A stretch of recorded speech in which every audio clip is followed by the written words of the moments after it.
Welcome to Written by Hand, where we focus on comics and teaching.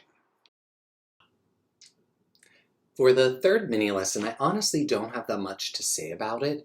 I introduced the checklist. So I grabbed the checklist from the online resources at writtenbyhand.consulting. I put each section of the checklist onto a slide so we could look at it closely. We read over it, went over the checklist, and then I sent the kids off to do more writing.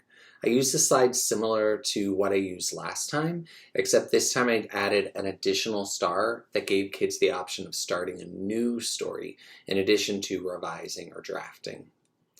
I did collect the stories after this day's writing workshop. I collected everybody's story and I read through their stories. I still had some friends who did not finish drafting yet.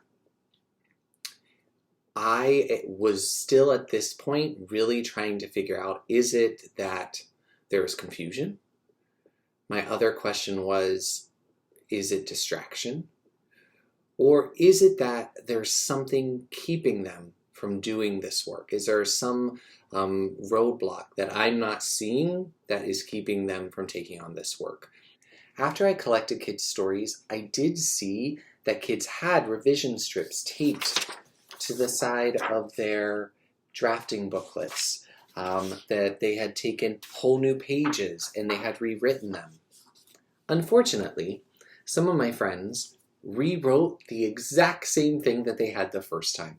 From afar, it looked like they were doing exactly what I was asking them to do, but instead, they had rewritten their story exactly the same way without changing anything. This led me to make some changes for the next day's mini lesson, which I'll talk about in a moment. So, day 4. This is the day after I realized some of my kiddos were using the revision strips and the revision pages just to rewrite the same exact thing without any changes. This led me to 2 decisions. The first decision is that I wondered if my students needed a much more specific revision strategy. By saying rewrite a page, perhaps I was too vague and not specific enough for them. So I chose to do dialogue and thinking. I focused much more on the dialogue in my modeling because I thought that felt a little more concrete with the way that the quotation marks makes that detail look different. But I modeled for my students by adding dialogue to my story. I had a part where I said, I asked Chase to get the lunch cards, which is part of my story of forgetting the lunch cards. And I revised it to, Chase, can you get the lunch cards? I asked. So see that difference of putting the specific words in the dialogue versus telling. I taught that very specific revision mini lesson and then sent the kids off with the screen of their different options. Then my second decision comes into play. My second decision was splitting my kids up into 4 groups. I had this up on the screen. They were able to see the names of which group they were in. And these kids were broken up based on specifically what they needed as a next step based on what I'd read the night before. Group D had completed their draft, had done some actual revisions, actually rewrote things and changed it, and had started a second story. I believe there were only 3 kids in that group out of 23 kids in my class. Group C, they had finished doing the writing and had tried to do some revision, but some of that revision was just a rewrite of the same thing. Group B, those are the kids who had finished drafting but not attempted any revision yet, and I had my Group A, kids who had not finished drafting yet. So you see that I have a lot of kids in A and B. Group D was totally independent on this day of workshop.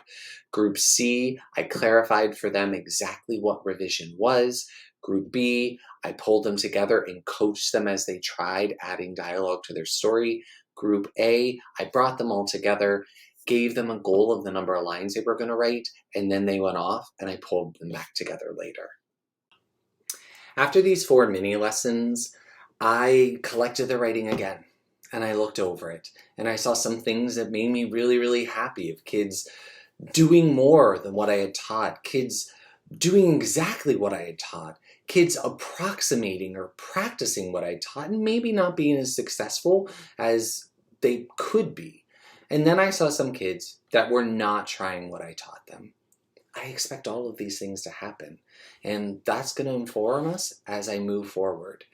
But after these 4 days, and after kids doing work with this story for a week now, I decided we were done with these stories.